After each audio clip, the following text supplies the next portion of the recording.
Tonight is Yula Nzale. We begin with a Human Rights Watch report released today stating that a government-operated special squad reminiscent of the disbanded Special Service Unit is behind the spate of abductions in the country. The human rights body says that there is sufficient evidence linking the unit within the Directorate of Criminal Investigations to the enforced disappearance of 83 young individuals, with 26 still remaining unaccounted for. Muturi has the details. The recent surge in abductions of Kenyan youth, coupled with the enforced disappearances of citizens from neighboring countries, has sparked outrage among human rights activists. During the launch of its 35th edition of the World Report, Human Rights Watch Africa attributed these enforced disappearances to a shadowy government-linked special squad, reminiscent of the disbanded Special Service Unit under the previous regime. The activists allege that this new unit, known as the Operation Support Unit, has been behind a series of kidnappings and disappearances. After Ruto disbanded SSU, he re-established a similar unit within DCI. It is called Operation Support Unit. So Operation Support Unit is the one which replaced SSU, and it is doing exactly what SSU used to do. According to the report, 83 young individuals have recently been abducted, with 26 still missing, deepening concerns over the erosions of human rights and the rule of law in Kenya. The human rights defenders also accused the Kenyan government of facilitating the abduction of foreign nationals who are seeking refuge in the country, tarnishing its reputation as a safe haven. It is almost what I would call like a boys' club kind of situation, where one president calls his brother president and said, "This guy in your country, who is from my country, is disturbing me. Why are you allowing it to happen?" It is the resistance that we must, it is this trend that we must all resist. Citing the case of Tanzanian activist and editor Maria Sarungi Tsehai, the organization expressed deep concerns over what it described as a troubling pattern of cross-border collaboration among heads of state to violate human rights. What happened with Maria Sarungi here in Kenya is very instructive for me.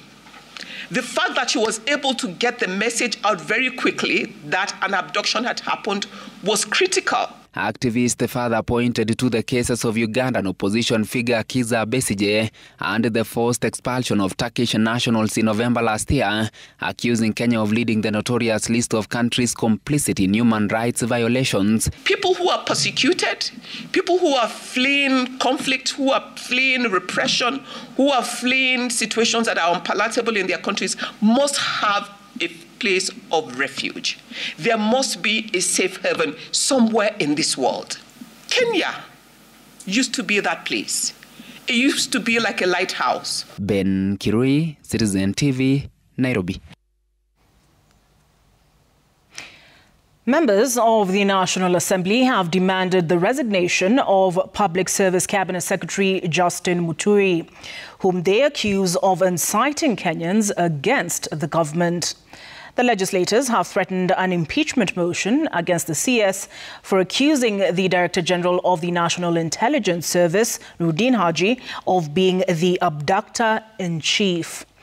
The legislators spoke during a special sitting of the National Assembly that saw them approve 3 nominees to the cabinet. Mutahi Kagwe was cleared for the Agriculture docket, William Kabogo for ICT, and Lee Kinyanjui for the Investments, Trade and Industry Ministry. The MPs sensationally claim Muturi is playing to the gallery after being demoted in cabinet. Emmanuel To has the details. With the normal business of the national. The session, which was meant to consider the report by the National Assembly's Committee on Appointments on the suitability of CS nominees Mutahi Kagwe of Agriculture, William Kabogo of ICT, and Lee Kinyanjui, who was proposed for the Investments, Trade and Industry docket, quickly turned into an all-out war against the Public Service Cabinet Secretary Justin Muturi, whom they accused of inciting Kenyans against the government, with the House leaders leading the offensive. And it is sad, Honorable Speaker, that today we even have cabinet secretaries who get tempted to playing to the public gallery, excite emotions on the basis of ethnicity and regions they come from, inciting communities against communities. I can't just say my son was arrested by so and so. Give the reasons why he was arrested. And then why do you wait for 7 months so that you tell Kenyans why your son was arrested? Why don't you tell them the day he was released? The MPs who claimed Muturi's actions were caused by his disquiet over demotion in cabinet, calling for his resignation, while threatening an impeachment motion against him if he stays on. The honorable thing to do is, if you feel the ministry you are serving in is too small for you and you're too big for that ministry, simply resign. If you think, Honorable Speaker, that you are reassigned to a ministry where you are not able to extort money from people as you used to extort in any other, Honorable Speaker, and you can't say to the public, and you now want to pretend that you are holier than thou, and we know you, and you know if you are about to be fired, don't pretend that you are either resigning or asking to be fired. So if you behave in a very tribalistic manner, you behave in an awkward manner, then nothing stops us from filing an impeachment motion and removing you from office, Mr. Speaker. If you no longer believe in what the government is doing and you're a cabinet secretary, just resign. You are not welded there like chuma, like an iron. You are not welded in government. Just leave. Muturi has this week hit the headlines, spilling the beans, linking the Director General of the National Intelligence Service, Nurdin Haji, to the string of abductions, including that of his son, Leslie Muturi, at the height of the Gen Z-led protests. As members of that opinion say aye, will those of the contrary opinion say nay? The ayes have it. The MPs approved the names of the 3 cabinet secretaries allied to retired President Uhuru Kenyatta for appointment after their vetting on Tuesday. The House will now remain adjourned until next month when the legislators resume sittings after a long recess. The ball is now in President William Ruto's court as he is expected to appoint the cabinet secretary nominees and have them sworn in before embarking on their duties and responsibilities to serve the country. Emmanuel Tor, Citizen TV, Parliament Buildings, Nairobi. Still on Muturi, a section of religious leaders in Nairobi have slammed the CS over his recent statement linking the National Intelligence Service to his son's abduction. The leaders say that Muturi's statement is intended to whip up public emotion and claim it doesn't hold water as it comes 7 months after the incident. They have also queried why Muturi did not raise the matter in cabinet, accusing him of undermining the security apparatus. They have warned political leaders against statements that could cause division in the country. Are not only reckless but also a blatant breach of the oath of office he once swore to uphold. First, it is deeply concerning that Mr. Muturi, during his tenure as the Attorney General, a key member of the National Security Council, chose not to raise such a matter in the appropriate forums where national security concerns are deliberated. To commend our security agencies who have consistently worked tirelessly to secure our nation by thwarting numerous terrorist plots and ensuring the safety of our citizens. Despite receiving little or no recognition, these brave men and women remain vigilant in the face of evolving threats. Their dedication deserves our gratitude and support, not baseless accusations that undermine their efforts. Now to matters bursaries and a directive from the Controller of Budget, Margaret Nyakango, on bursaries issued by county governments risks locking out thousands of students from school. Nyakango, in a communication to all county executive committee members of finance, says any requisition for withdrawal of funds to perform functions under the national government must be accompanied by an intergovernmental agreement. Governors have challenged the move, claiming there is a political motive behind the decision, as Nyakango had already approved their budgets, which contained bursaries. Gatete Njoroge has those details. Masaba Primary School in Kiminini, Trans Nzoia County is where hundreds of secondary school students turned up for the launch of bursary check issuance. Trans Nzoia Governor George Natembea led the ceremony where the county allocated 110 million shillings to the program to benefit needy secondary school students. However, there is a concern that the funds, which have been changing lives for the young ones, could delay and leave the students stranded if the directive given by the Controller of Budget, Margaret Nyakango, is anything to go by. Nyakango, in a statement to Finance County Executive Committee members, directed that any requisition for withdrawal of bursary funds, which is a national government function, must be accompanied by the intergovernmental agreement as prescribed by the law. She further states that for county government to offer educational support towards national government functions, there is need to transfer the function, a decision that governors are challenging. Tungependa kuambia ile control of budget kwamba hatufanyi hii kazi kwa sababu tunataka tu kutupa pesa, hapana. Leo hii kama tunasema kwamba tulipi karo ya wale watoto ambao wako day school, saa tuseme inakoma saa hii watoto 1025 katika kaunti ya Trans Nzoia masomo na kuishia hapo. Wewe jiulize, hawa watoto wakitoka shule kwamba waendelee na kusoma wataenda wapi? As we are speaking, in almost every county there is an allocation for bursaries, which she approved in July.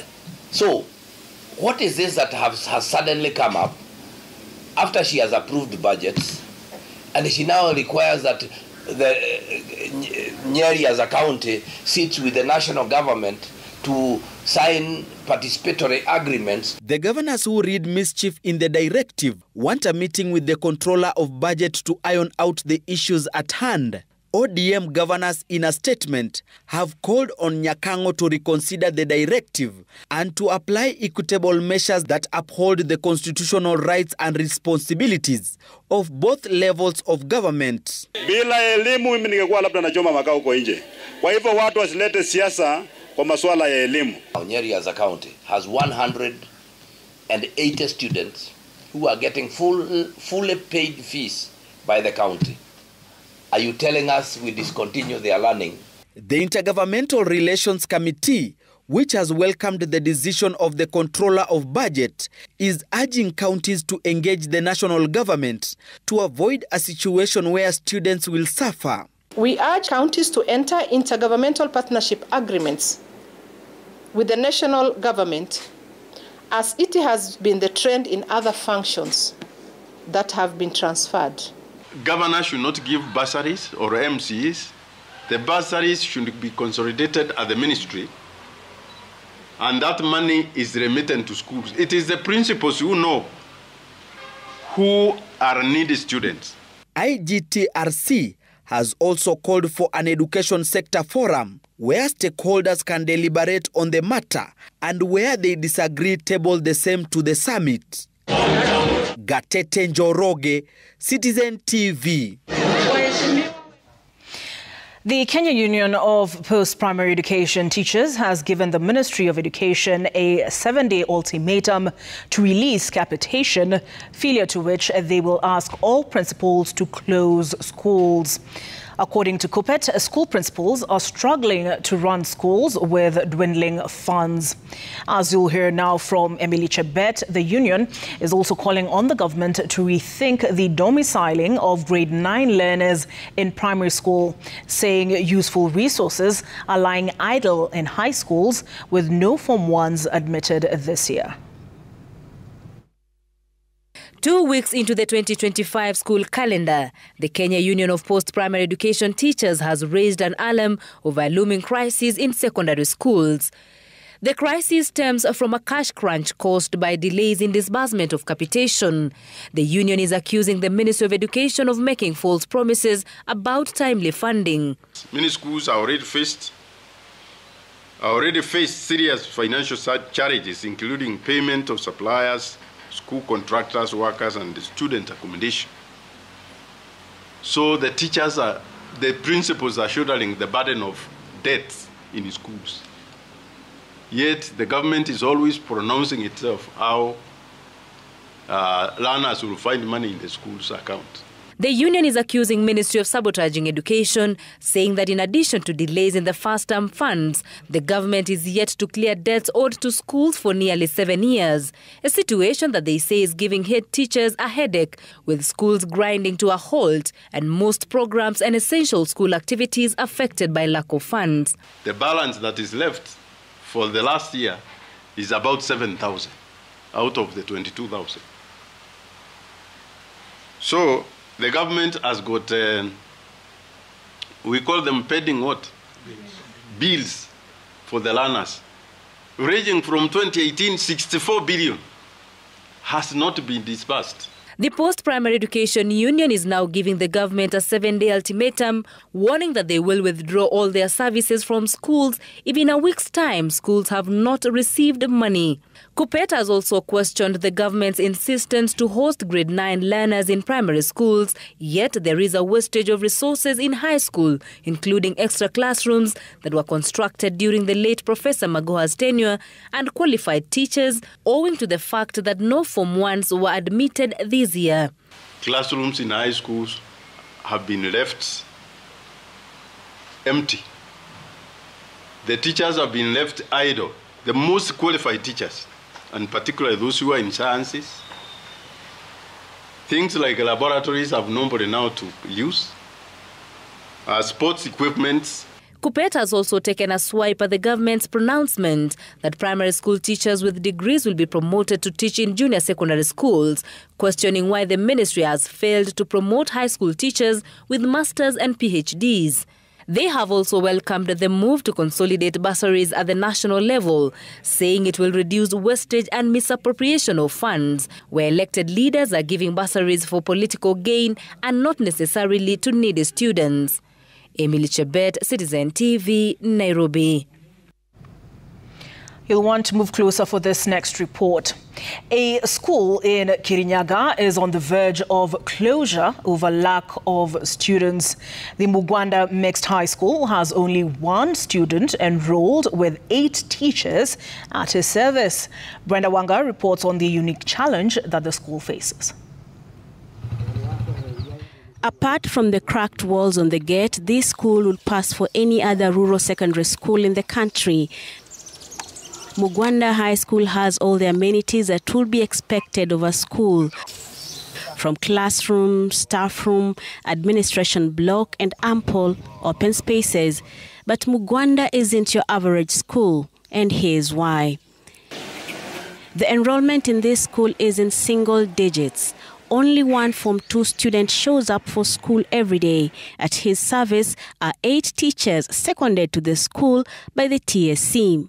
Ile effort inawekwa kusomeza huyo mtoto ni hasara hata kwa serikali, sababu anasomezwa na walimu 8 wanalipa mshahara kubwa.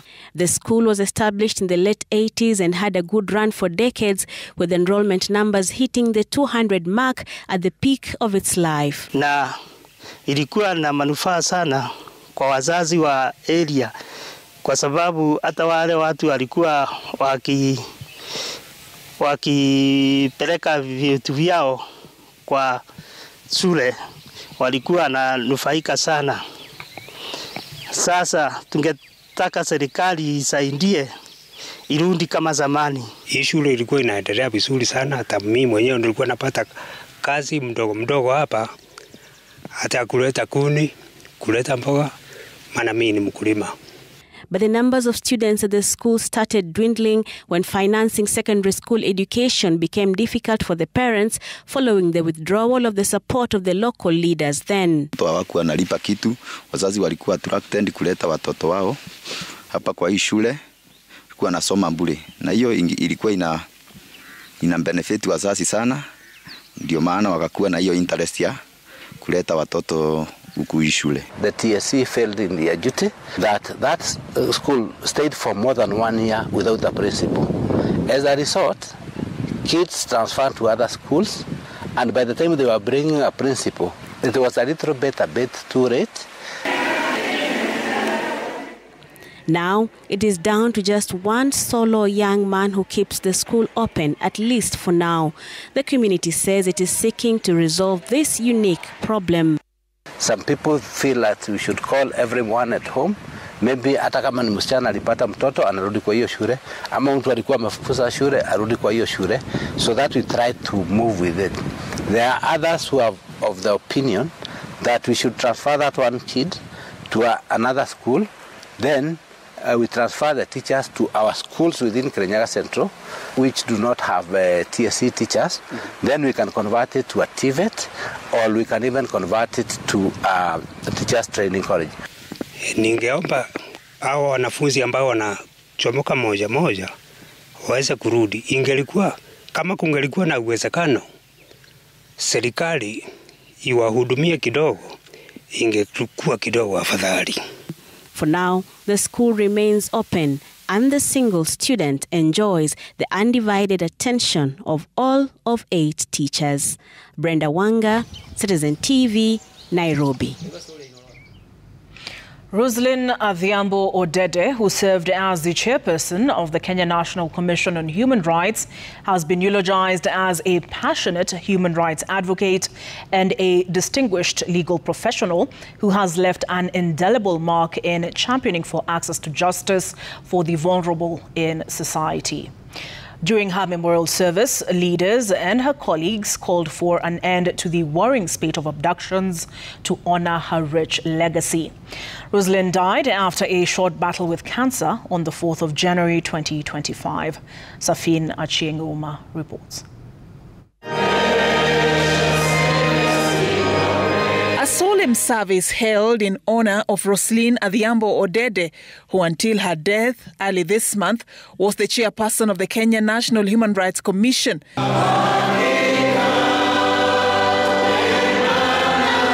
Political leaders and her colleagues in the legal profession joined her family and friends to call on the government to act swiftly in taming the surge in abductions in honor of a woman they described as a passionate defender of human rights. The Kenya National Commission of Human Rights Commissioners, led by Odede, did not mince their words, as some would have thought. They not only urged the Inspector General of Police to investigate and take appropriate legal action against the perpetrators of those heinous crimes, but they also reminded the government of Kenya that as a member of the Human Rights Council, Kenya must walk the talk and lead from the front.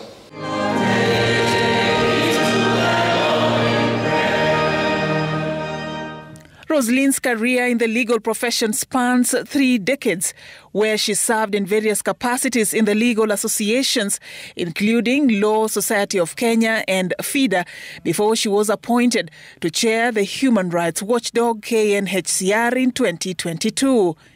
The Commission was a lone voice in government structures upholding our Constitution. The Commission should continue with the example and good work of their departed leader. In this discussion about the fight for justice, the rule of law, democracy, and fairness, we need critical mass. You cannot be the only voice saying the things that Roslyn was saying. With empathy and resolve, she championed the rights of the marginalized, provided essential advisories to government, and played a critical role in ensuring the country upheld its obligations in the field of human rights. She was speaking truth to power, and that is what we shall continue doing. We will continue calling upon the security agencies to stop abducting Kenyans in our country and any other places they live.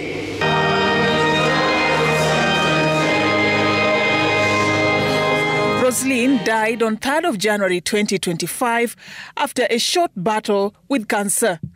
When they found that there were tumor nodules, they called a surgeon, a close friend of mine called Dr. Parclair. When Dr. Parclair came to my office the next day and to explain to me what was found, it was like being stabbed with a knife.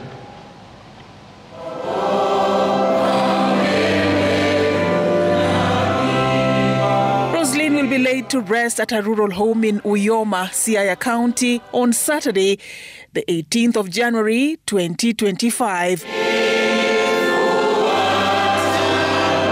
Safin Achieng Oma, Citizen TV.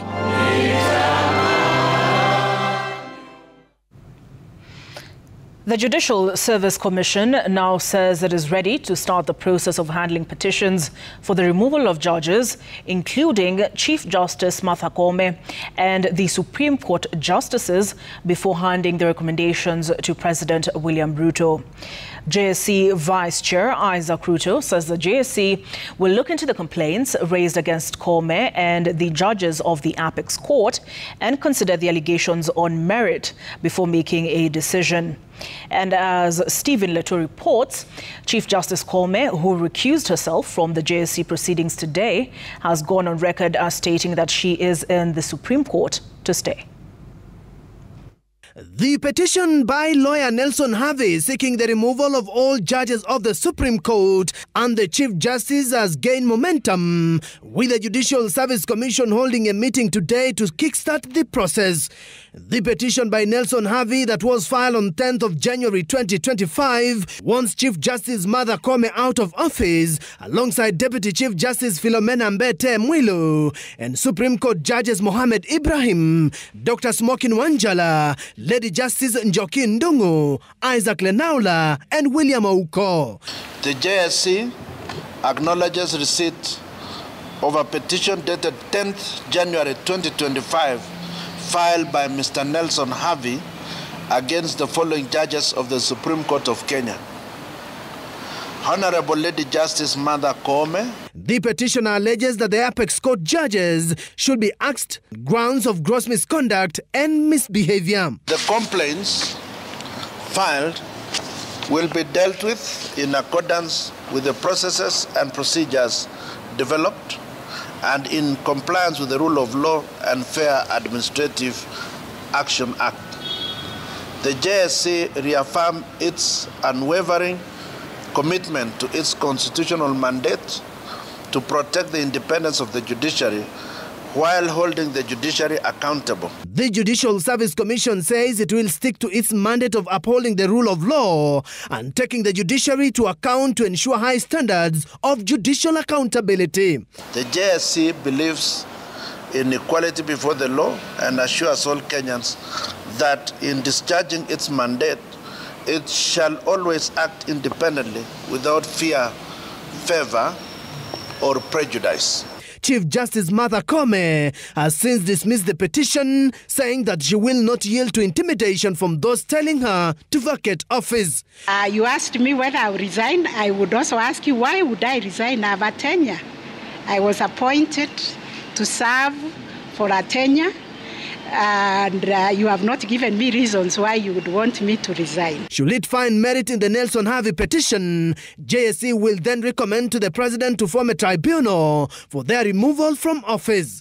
The JSC has also received petitions against High Court Judges Justice Alfred Mabea, filed by Nelson Harvey and Edwin Harold Ndande, and another petition for the removal of Justice Lucas Leperes Naikuni, filed by Nelson Harvey, alleging incompetence in the discharging of judicial duties. Although the petition to have Chief Justice Martha Koome kicked out of office alongside all the other Supreme Court judges may have placed the judiciary between a rock and a hard place, the Isaac Ruto-led JSC says apart from ensuring that there is accountability in the judiciary, they are ready to protect the independence of the judiciary by swimming across the murky judicial waters and delivering justice to the petition. Stephen Leto, Citizen TV. Nairobi. Here is what we have coming up on Citizen tonight.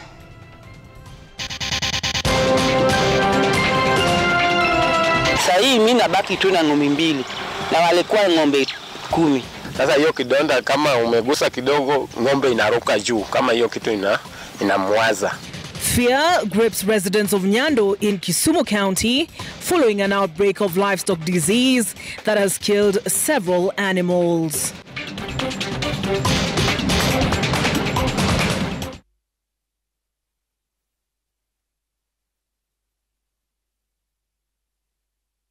These days, you have to shop smart as everything is so expensive. I shop smart. I always get a good bargain when I buy my mbogas from Mama Chege. I shop smart. I buy the 1 kg of Msafi, which costs the same as 500 grams of a popular detergent. I shop smart. Msafi removes tap stains and keeps clothes bright. And its pleasant fragrance keeps clothes smelling fresh. Chagua smart, value maradufu na Msafi.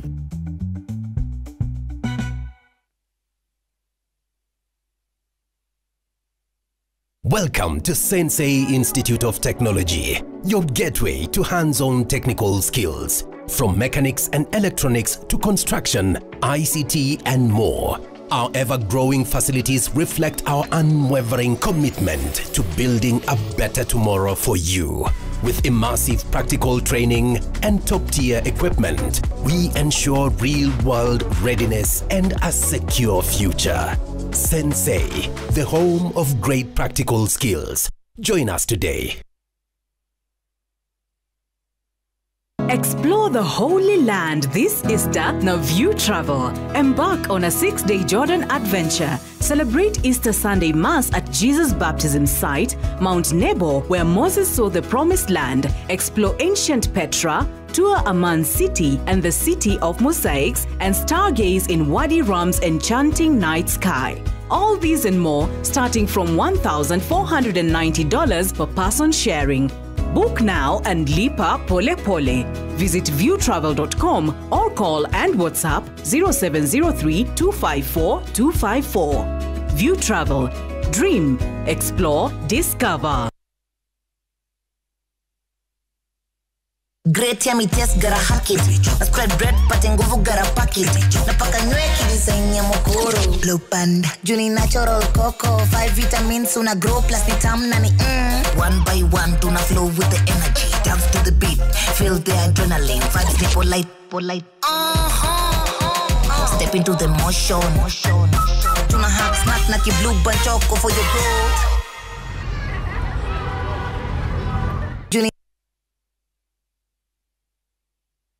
Jitokeze na Kiwi.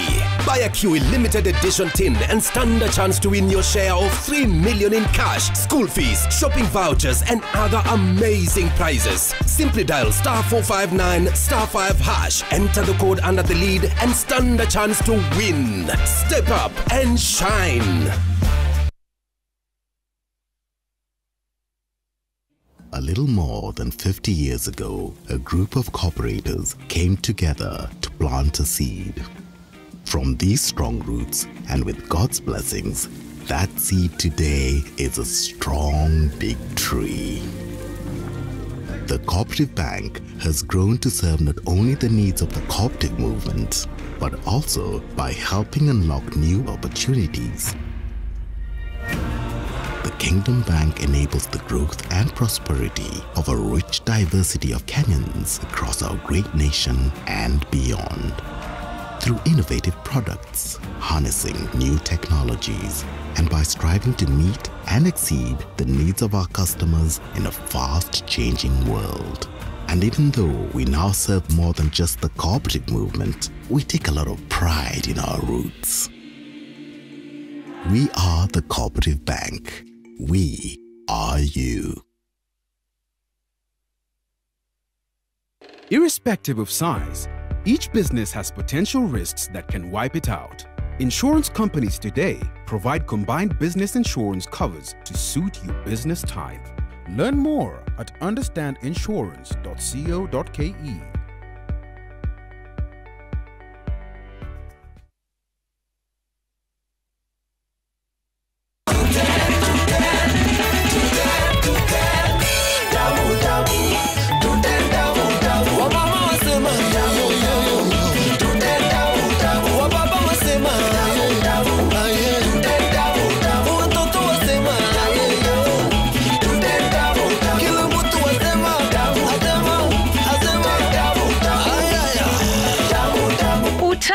Ugali, chapati, mahamri unapatikana ndani ya Tuten.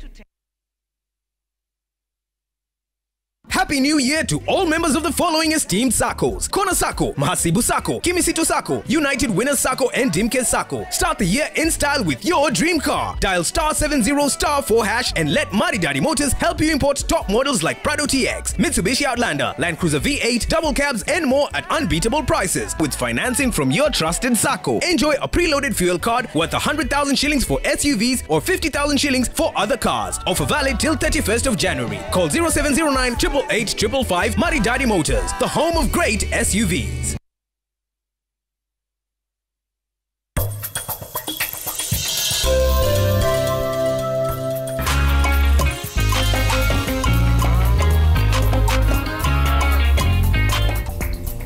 Guess what?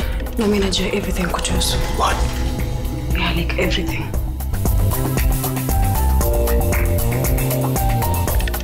Netrex protects you and your family from disease-causing germs, allowing the freedom to be yourself all day long.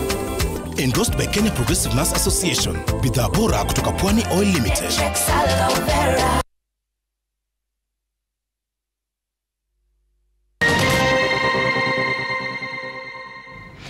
Thank you for staying with us on Citizen Tonight. On 15th January 2016, Al-Shabaab militants struck a Kenyan-run AMISOM base in the town of El Ade, Somalia. Several Kenyan soldiers were killed in the attack. Al-Shabaab also claimed to have captured a number of Kenyan soldiers. It has emerged that one among the 12 soldiers who were allegedly captured and taken hostage is Abdullahi Isa Ibrahim. Al-Shabaab has released a propaganda video of the Kenyan military officer pleading for his government to secure his release. The video has sent his family into shock on realizing their father is still alive. They want the state to intervene and ensure his safe return. Tears of depression, despair and hopelessness has been the order of the day for the family of a Kenyan military officer Abdullah Isa Ibrahim, who was taken captive 9 years. Ever since the disappearance of my dad, my mom developed blood pressure. We've been in and out of hospitals. The people who have my father captive only want to talk to the government and not us, the family. Katra Abdullah is the daughter of the Kenyan soldier who is now a prisoner of war in one of the Al-Shabaab bases in Somalia. She breaks down uncontrollably after watching a viral propaganda video released by Al-Shabaab depicting the sad state of affairs her father is undergoing in the hands of his captors in Somalia. Mimi ni mfungo wa kivita, niko mkononi mwa Al-Shabaab. Mimi ni mwanajeshi wa Kenya. Nilijiunga na jeshi ya Kenya 1986 na nimetoka kikosi cha 9. Kenyan soldiers entered Somalia in 2013 as part of a peacekeeping mission dubbed AMISOM. The aim was to neutralize Al-Shabaab militants and ensure law and order in the troubled country. Abdullah Isa Ibrahim was among the troops that set foot in Somalia in January 2016.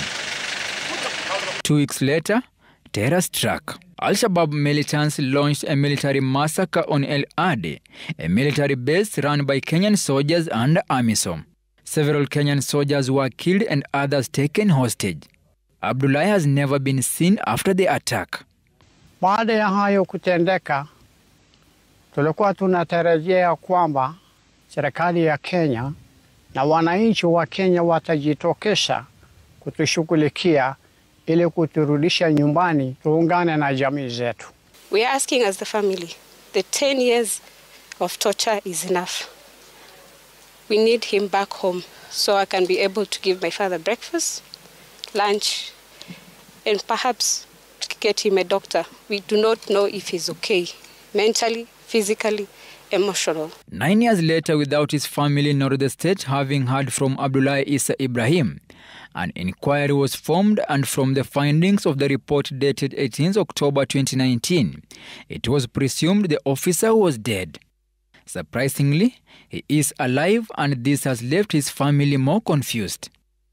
Al-Shabaab also released another video of another soldier, identified as Wanyonyi Wasike, who is being held in Somalia alongside Abdullah. We have heard that the government has spoken to families of some of us. They have informed them that we are long dead. This is very hurtful. Miaka 8 sasa hatujakutana na wazazi wetu. Ni miaka 8 sasa hatujakutana na wake zetu. Na ni miaka 8 sasa hatujakutana na watoto wetu. We did the burial procedures for my dad because we knew he was no more.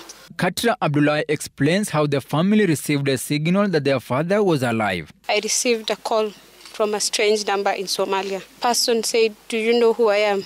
I am your father, Abdullah Isa Ibrahim." To me, he sounded like a desperate man. For now, they wait for any signal from the state. We are asking help because we have seen him asking help on the social media. Franklin Wala, Citizen TV.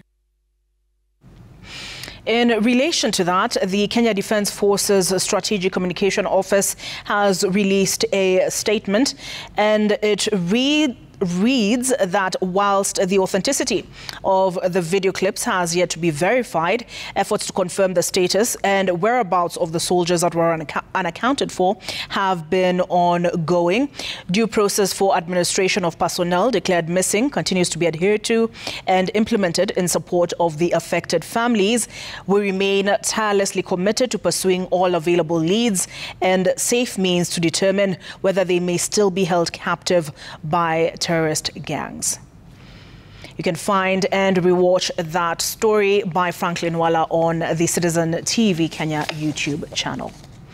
Residents of Nyamware village in Nyando are now appealing for intervention from both levels of government following an outbreak of an unknown disease that is killing the livestock population in the area.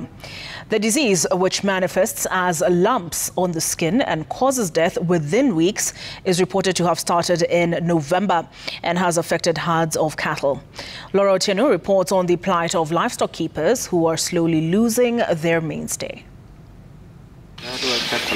At Nyamware village in Kisumu, 53-year-old Paul Onyango inspects one of his cows. The cow is showing symptoms of a disease that has so far claimed the lives of 10 of his livestock.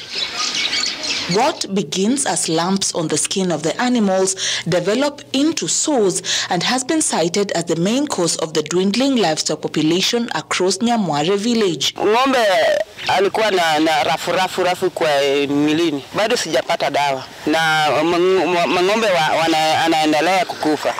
Sasa hii mimi nabaki tu na ng'ombe 2 na walikuwa ng'ombe 10. Sasa hiyo kidonda kama umegusa kidogo ng'ombe inaruka juu kama hiyo kitu inamwaza. Sasa hiyo ndio sababu tunataka serikali tusaidie na dawa, na hiyo watu wa veterinary ya serikali ikuje saidia watu wa Nyamware. Hiyo gonja imekuja hapa na tujui jina yake inaitwa Haje. Residents say they now rely on over-the-counter medication to salvage their livelihood. Kupata veterinary inakuwa ni shida, make wako mbali na sisi.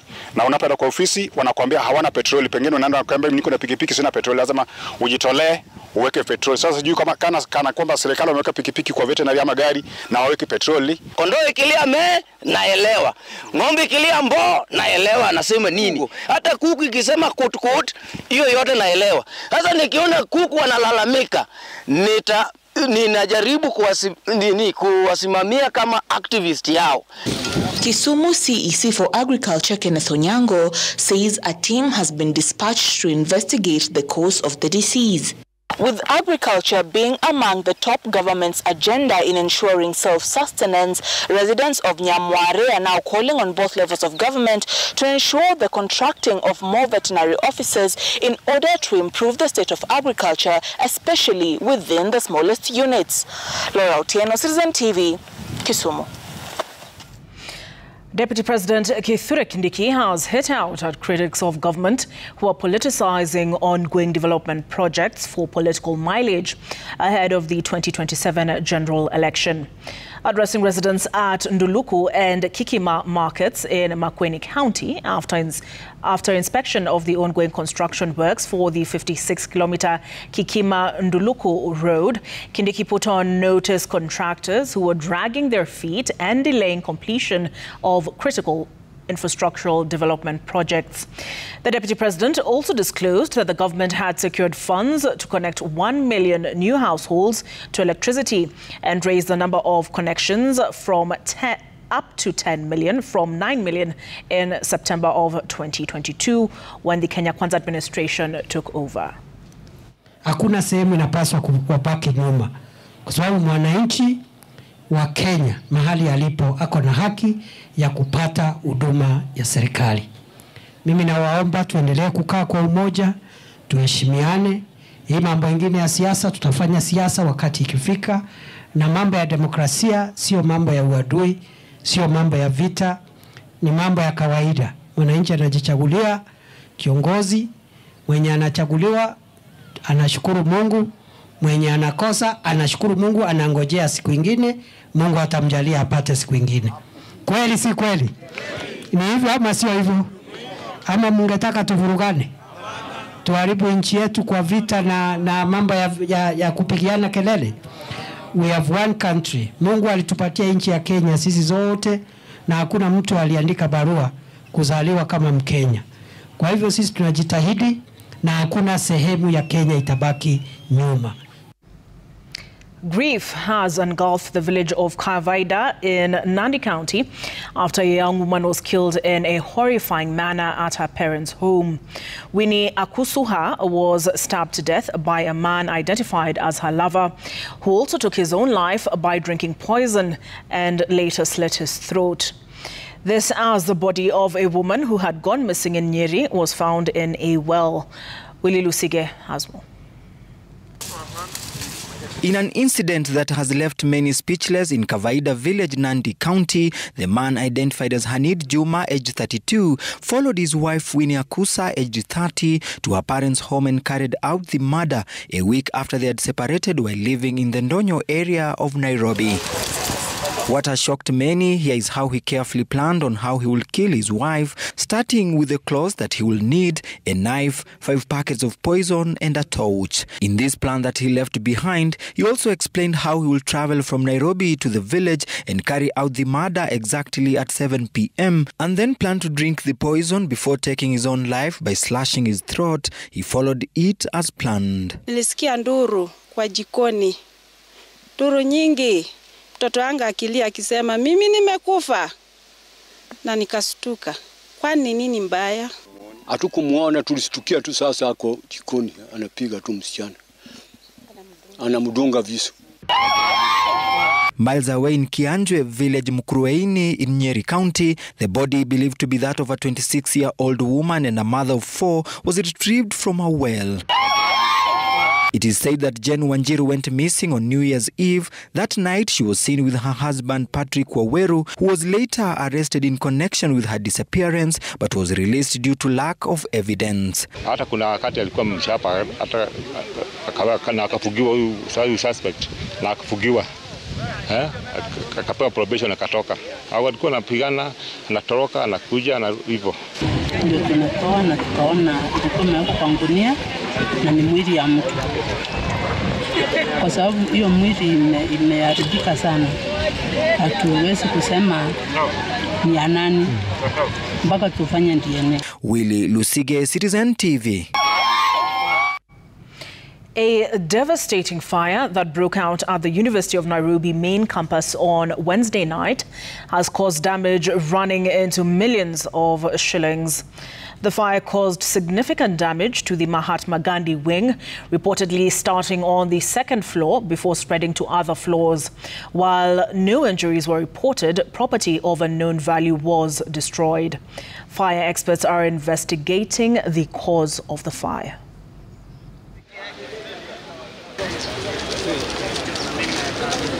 For now, we don't know the cause, what may have caused this particular fire. We don't want to engage in any speculation, given that the investigative agencies are already on site. There were no injuries, in as much as quite a large number of property was destroyed, which then would be very difficult for us to be able to recover. Payments that are usually made there are done digitally. So the accounts are linked to the bank. If there is paperwork that is lost, there is always a backup. This incident highlights the urgent need for the government and the Ministry of Education and our administration to set up proper fire control management so that we don't have a repetition of such a thing happening. Hundreds of residents from Gesima in Nyamira County turned up for an AESA FM career clinic being held in collaboration with various vocational training centers. Speaking during the event, AESA FM's head of radio, James Gishana, said that the sensitization program is aimed at increasing vocational courses uptake among students who did not manage to meet the university entry grade in the region. The program brought together stakeholders from air travel and related study centers, Orogare, Gitswebe TTI, Kitutu Masaba TTI, and Credo Faster. Elated fans expressed their happiness with the program and the opportunity to interact with their favorite musicians and presenters. The radio station is among 14 FM stations in the Royal Media stable. Ili wakaweze kufanya maamuzi ya kuingia katika taasisi zile ambazo zitawapatia skills, kwa sababu unajua vile Kenya inaendelea saa hii inahitaji watu ambao wako na skills, na ndio maana tukaamua kama timu ya AESA FM tukuje hapa hivi tuwasaidie, na wamesaidika, wengi wamejiandikisha, na hivi karibuni naamini kwamba tutakuwa na mafundi, tutakuwa na wale ambao wanafanya kazi ya ile ambayo inawapatia pato kwa kila siku. Since I partnered with air travel, with Royal Media Service and AESA in particular, even more important is that I've created awareness. Tumefurahi sana kuwa hapa leo Gesima kwa ushirikiano wetu na AESA, kampuni yetu ya mawingu airtime. Watu wameweza kujua hiyo njia rahisi ya kununua airtime, na leo tumepatana hapa na customers wetu one on one, tumeweza kuwazawadi. Tunashukuru sana AESA na tuendelee kushirikiana hivyo, tuendelee kupata mazuri. Nafurahia AESA kwa sababu imekuja hapa kwa sababu ya masomo ya watoto wetu. Watoto kama wanapata namba ya hata hiyo ni namba nzuri, wakuja hapa wasomeshwe. Tuna walimu hapa wanakuja kwa wingi, wanataka kusaidia watoto. We take a break on Citizen Tonight, but are you in formal employment and do you get a pay slip at the end of the month? This is why you want to stay tuned to what's coming up next on the other side of this break. When we come to excise duty, we have seen a sharp increase in the excise duty rates of some of the services that are offered. Kenyans are set to experience increased financial strain as the government prepares to further raid payslips in February.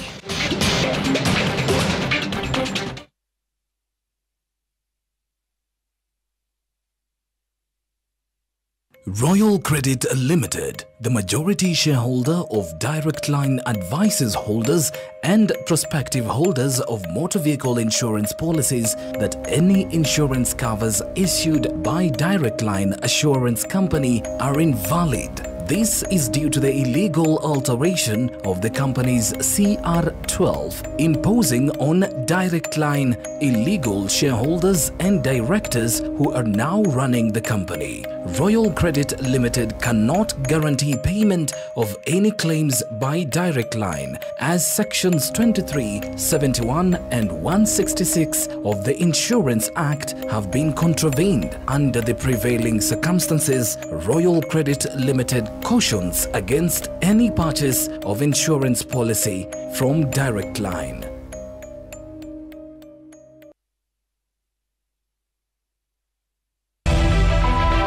What are your academic goals and aspirations?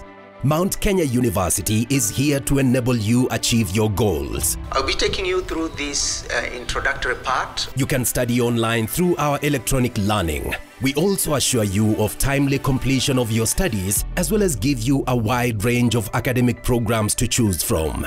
Ready to blend academics, talent and extracurricular activities? Enroll with us today.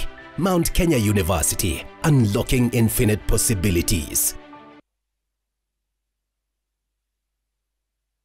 Jukiwa General Agencies Limited. We are registered property managers in Kenya. We pay your rental income in advance so you don't have to deal with difficult tenants. Enjoy up to 10 times rental income advance with a friendly repayment plan. Are you selling your commercial building? Jukiwa General Agencies can give you advance payment as we finalize on the sale process. Visit our offices at State House Avenue, Kilimani, Tetu Apartments, Block C, or call us on 0743 227 881.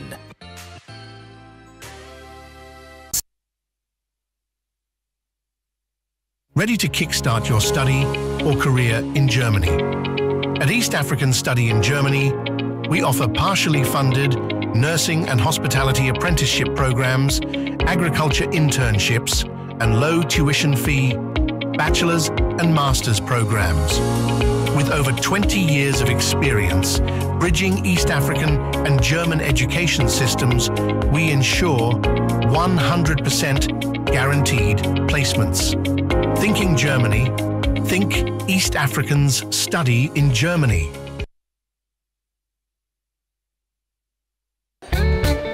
Sasa? Wasan. Ile stick ya zero sugar nini? Udi Club Zero. Nabo ni kushow. Festive seeded bread, zero added sugar, high in fiber and protein. Mkate zero sugar. Soma lebo. Sasa mama Tosh kwa. Wewe kwa Club Zero? Nikose nitekwe. Aya nipe mbili, moja ya babu, ingine ya shosho. Asante. Shosh. Club Zero, imagine. Festive Zero and Festive Whole Meal. Zero added sugar and reduced salt. Napenda. Asante sana mwanangu. Na hii Festive Whole Meal ni yako babu. Imepunguzwa chumvi, soma lebo. This is very good. Hii mkate ya heritage ina chumvi nyingi, alafu ni ngumu. Karibuni Club Zero. Carefully read the food label before consuming your products. The balanced recipe with reduced salt and zero added sugar is good for you and your family.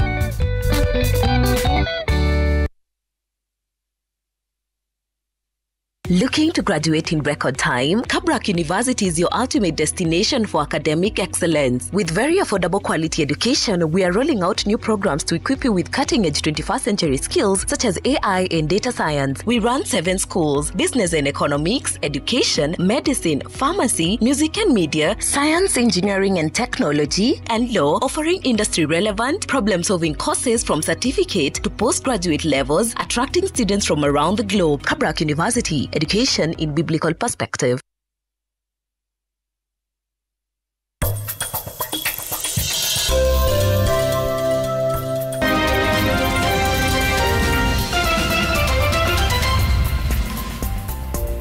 I will survive.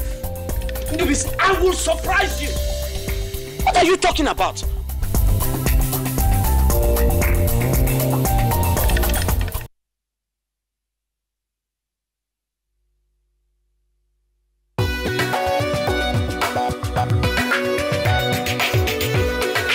This is me at Stanbic Private Banking. What does it feel like? It's investing skillfully. It's planning wisely. It's living joyfully. It's banking easily. Visit www.stanbic.co.ke. Stanbic Bank is regulated by the Central Bank of Kenya. The signing of the Tax Amendment Act and the Tax Procedures Act by President William Ruto on December 11th last year has set the stage for significant changes in Kenya's tax regime. These amendments, effective from December the 27th, 2024, have introduced revisions to key tax laws, including the Income Tax Act, VAT Act, Excise Duty Act, Miscellaneous Fees and Levies Act, and the Tax Procedures Act. Jimmy Mbogo examines how these changes will affect your income and cost of living in 2025. Excellencies, these are the other copies of the Tax Procedures Amendment Bill. 2025 ushers in a new wave of taxes and deduction, driven by the amendments to the Tax Procedures Act and the Tax Amendment Act. The revised laws are expected to increase VAT and excise duty, leading to higher costs for consumer goods and business operations. Products like sugar, alcohol and plastic will see excise duty hikes, directly impacting the prices for consumers. Retirees will also feel the pinch as the 15% relief of contribution to post-retirement medical funds, previously capped at 60,000 annually, has been abolished, leaving them to bear the full cost. There were notable changes to the what we call the indirect tax statute. So we are talking about the VAT Act and the Excise Duty Act. When we come to excise duty, we have seen a sharp increase in the excise duty rates of some of the services that are offered. The other changes that came into effect that will highly likely increase the cost of living. Here we are talking about the increase of the Railway Development Levy on imported goods, which has been increased from the rate of 1.5% to 2%. Salaried Kenyans are also bracing for increased deduction starting February.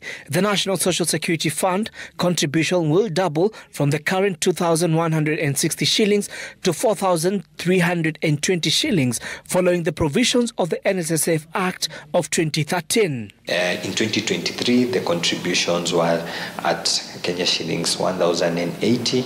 That increased in February 2024 to Kenya shillings 2,160, and in the same breath, it's provided for in the NSSF Act 2013. The NSSF contributions are going to double beginning February 2025 to Kenya shillings 4,320. The digital sector will also experience major changes, with the digital service tax, which has been replaced with a significant economic presence tax, increasing from 1.5% to 3% of turnover. Additionally, a 5% withholding tax on digital platform could reduce the earning for players in the sector. Experts are also urging Kenyans to take advantage of tax amnesties to ensure compliance, warning the tough economic times lie ahead. Jimmy Mbogo, Citizen TV, Nairobi. The Kenya Tea Development Agency, KTDA Holdings, and 54 tea factory companies have condemned increasing political interference in their operations, citing adverse impacts on farmers and the tea market. KTDA highlighted issues including the removal of the reserve price at the Mombasa tea auction, unilateral decisions by the Ministry of Agriculture, and disruptions at Muturi tea factory, where board disputes have escalated despite court injunctions. The agency also noted declining international tea demand due to negative publicity stemming from political wrangles. KTDA called on stakeholders to respect the democratic election of factory boards and resolve disputes through dialogue, reaffirming its commitment to transparency, legal compliance, and protecting farmers' interests. Several tea factories have experienced low absorption of teas in the market due to the rankles and political interferences. This has an adverse effect on earnings of our farmers. We plead with all stakeholders to keep off from interfering with the boards elected by the farmers. Any matter of concern can still be handled through dialogue. We need audience with our president. He is in charge of Kenya, he is in control. We cannot allow people he has appointed to come and mess the business of our farmers. The government was kicked out by the farmers in 1999. I don't know why they are poking their hands back to the tea industry. We have done what is correct to be done, and today it's Michimikoro, it's wherever. Tomorrow will be Makomboki. The Murang'a County Tourism Association convened today to explore strategies for strengthening the region's tourism sector, focusing on creating a robust business circuit. The deliberations centered on enhancing activities such as water sports, including rafting and canoeing, as well as hiking and other adventure experiences. The meeting brought together investors, county government officials, and key stakeholders to discuss collaborative ways of supporting and marketing tourism ventures in the area. Murang'a is touted as a tourism hub, boasting attractions such as the Aberdare and Gatare forests, rivers ideal for water sports, and unique cultural sites. We have identified the destination of Murang'a, which is the adventure capital. So Murang'a is now and will be called the adventure capital of Kenya. The reason why it is adventure capital is because we have all the adventures in this country are centralized in this region, because we have major big rivers like the Tana River, Matuya River, Maragua River. They are all in Murang'a. So rafting is very key. Murang'a is one of the counties best suited to receive a lot of tourists. We have a lot of tourism sites that we need to enhance so that we can be able to brand the county as a tourism destination. One thing which is unique about Murang'a on looking at the tourism industry is majority of them are surrounded by water theme. Water theme means that most of the facility are either using water or utilizing water for actually several adventurous activity. Talk about rafting, talk about ziplining, talk about kayaking and other activities. Cooperatives Principal Secretary Patrick Kilemi has called on the Senate to expedite the approval of the 2024 Cooperative Societies Bill, emphasizing its potential to enhance governance and regulation within the sector. Speaking in Mombasa during a delegates conference for the police SACCO, Kilemi stressed the need for a strong foundation and reforms in cooperative societies. He highlighted the bill's provisions, including measures to address leadership gaps and establish a compensation fund for members to protect against losses. Police SACCO chairperson David Mategwa echoed these sentiments, urging increased training for delegates to build robust leadership and investment strategies in the cooperatives movement.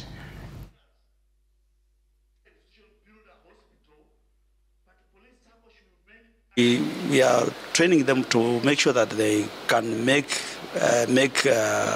good decisions, because they are the people who make decisions during our annual delegates meeting. And we also go out and make sure that we talk to the members, train them. We also encourage, we cultivate that culture of savings. From this new law, we are looking at now first into breathing the devolution reality into the cooperative law, because from the 2010 constitution, cooperatives was identified as a devolved function. So we are breathing that reality to the law. And secondly, we are addressing one of the key challenges in the cooperative movement, the challenge of good governance. First, we are aligning the cooperative movement with the governance laws of the land, Public Procurement and Asset Disposal Act. In Insolvency Act, we are aligning our Liquidation Act with the Insolvency Act, and importantly, we are addressing the question of good leadership and the consequences from bad governance. Coming up in the sports news.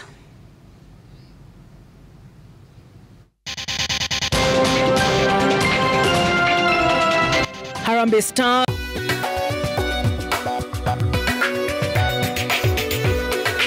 This is me at Stanbic Private Banking. What does it feel like? It's investing skillfully. It's planning wisely. It's living joyfully. It's banking easily. Visit www.stanbic.co.ke. Stanbic Bank is regulated by the Central Bank of Kenya.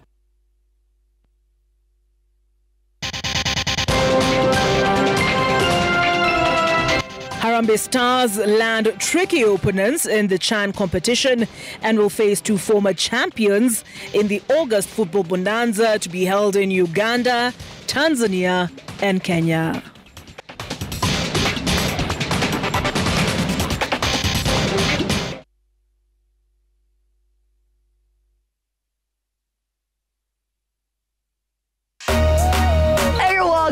happening? Friday ikifika unajua tuko in Nadi area on 10/10. And this Friday Welcome na dream ya kutoka kwa block Brooklyn Boys pale kwenye festival.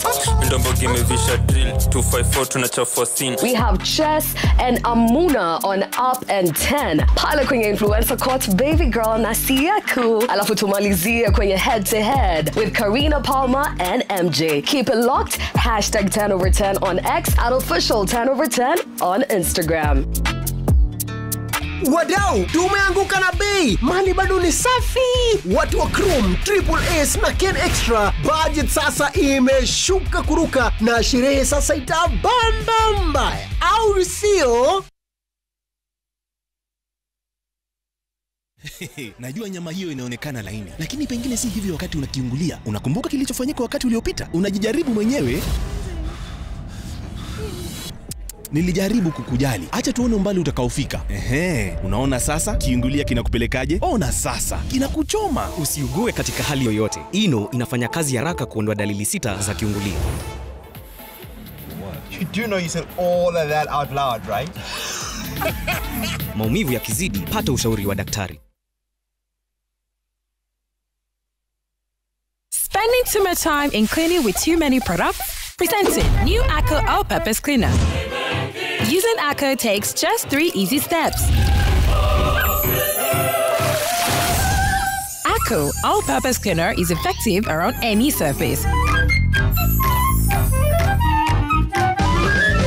And Aco is a woman's best friend. New Aco All-Purpose Cleaner saves time, saves money. Also available in lavender fragrance. Wadau, tumesikiza wasee kwa ground na sasa streets zimetii kutii. Tumeanguka na bei. Mali bado ni safi. Watu wa Chrome, Triple S na Ken Extra. Budget sasa imeshuka kuruka na sherehe sasa itabamba mbaya. Au sio? Irrespective of size, each business has potential risks that can wipe it out. Insurance companies today provide combined business insurance covers to suit your business type. Learn more at understandinsurance.co.ke.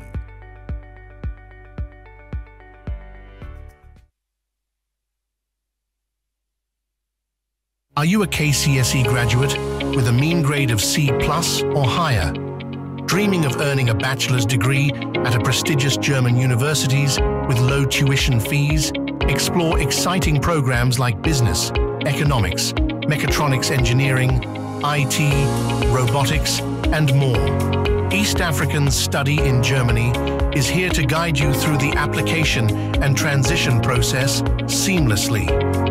Thinking Germany, think East African Study in Germany.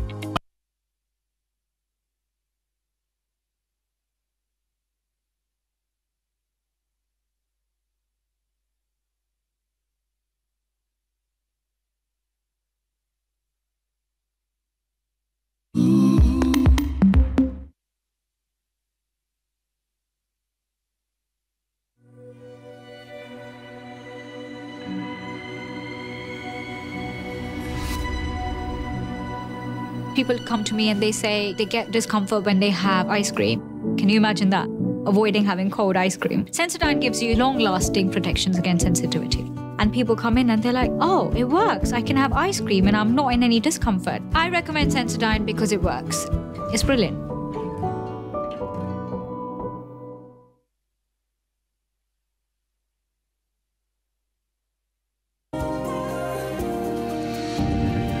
When I have back pain, I reach for 2 tablets of Panadol Extra.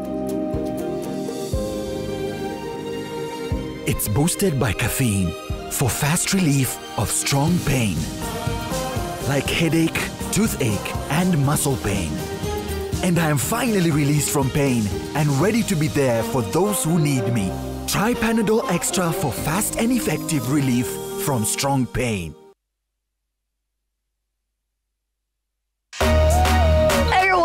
What's happening? Friday ikifika unajua tuko in Nadi area on 10/10. And this Friday Tulikuwa mnatumia kutoka kwa block.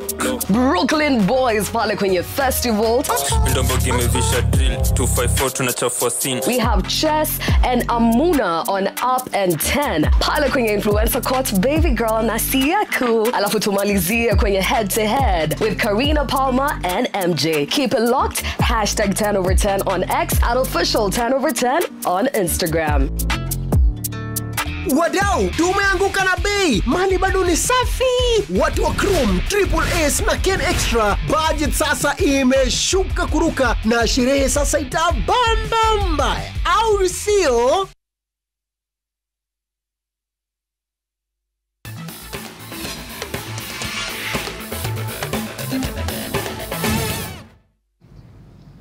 The new Harambee Stars coach will have his work cut out for him ahead of the Africa Nations Championship CHAN as Kenya landed in the group of death after the draw was conducted on Wednesday night. And as Lukman Mahmood reports, Harambee Stars will have to do better than 2 former champions to advance from the group. Of its kind event staged at the Kenyatta International Convention Center here in Nairobi, with the Kenya landing in a pool that is said to be the group of death. Harambee Stars will face Morocco, who won the cup in 2018 and 2020. Kenya will also face a litmus test against the Fimbo Boys, the Democratic Republic of Congo, who clinched the title in 2009 and 2016. Other countries in a Group A are Angola and Zambia. I think iko poa kwa sababu we have we can say group of death na hizo ni game kubwa sana na I think sisi wa Kenya inatuonesha lazima to prepare well to tackle those teams. The most important thing is the pool that we are in, that is Group A. I think it is a self-motivating pool, and I think when our players see such kind of teams with a which are high profile, I think as trainers we have less work to. Co-hosts Tanzania were placed alongside Madagascar, Mauritania, Burkina Faso and the Central African Republic, while Uganda are in Group C with Niger and Guinea before knowing their other opponents from the remaining qualifiers. And the teams that so far we know, we are that group that does not know the other 2 teams in the group that are not yet identified. But we have played against Guinea, we have played against Niger so many times. We know what kind of football they play. Na draw nzuri, Kenya wana kundi zuri, Tanzania wana kundi zuri, Uganda wana kundi zuri. Kwa wote kwa pamoja cha msingi ni kwenda kujiandaa. Kwa sababu hakuna mashindano rahisi. Haya ni mashindano. Yakishatajwa mashindano watu wanakuja kushindana.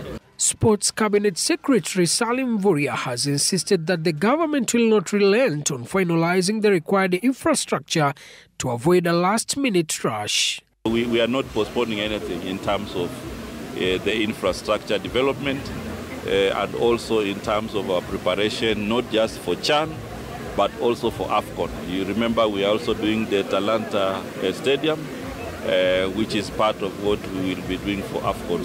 So in terms of infrastructure, tunaona nchi zetu zina step up kuhakikisha zinakuwa na best infrastructure. Na kizuri, hii tournament ya CHAN itafanyika kwa mwezi mmoja. Baada ya hapo infrastructure zinabaki. Nani ataenda kuzitumia? Ni sisi wenyewe kama watumiaji. East African legends McDonald Mariga of Kenya, Tanzania's Mrisho Ngasa and Hassan Waswa of Uganda conducted the historic draw. After knowing their opponents, Harambee Stars will now need to get down to work to prepare for the August tournament. Lukman Mahmood, Citizen TV, Nairobi. Day 3, the magical Kenya Mountain and Trail Series was the real fusion of sports, culture and tourism as the hikers and bikers left Baringo County for Nandi County through Elgeyo Marakwet County in a trail that showcased the beauty of the 3 counties. The scenery started right inside Baringo County, then the cyclists dropped into Elgeyo Marakwet County, passing by the famous Cheploch Gorge, known for the 200-meter dives into the water. The group experienced firsthand the divers in action, then proceeded to the base of the Kerio Valley in Kimwarer. It was then a steep climb of more than 2,000 meters to Nyaru and finally to Tinderet, the final destination. Friday will be a rest day for the cyclists before Saturday's Bargetuni mountain run in Tinderet. Imekuwa raha sana. Kutoka kwa mlima juu kuja chini imekuwa raha kuona venye the county iko kuvuka kuja Baringo. Imetuonyesha venye country ni rembo na kubwa tena. Sasa hapa kwa Kaploch tumeona maajabu hapo. Nafurahia sana Rift Valley. So far I'm good. Naendelea kufurahia zaidi. Kujumuika na kuwa pamoja katika hizi michezo za baiskeli na hasa hata utamaduni umeweza kutufunza mambo mengine. Nashukuru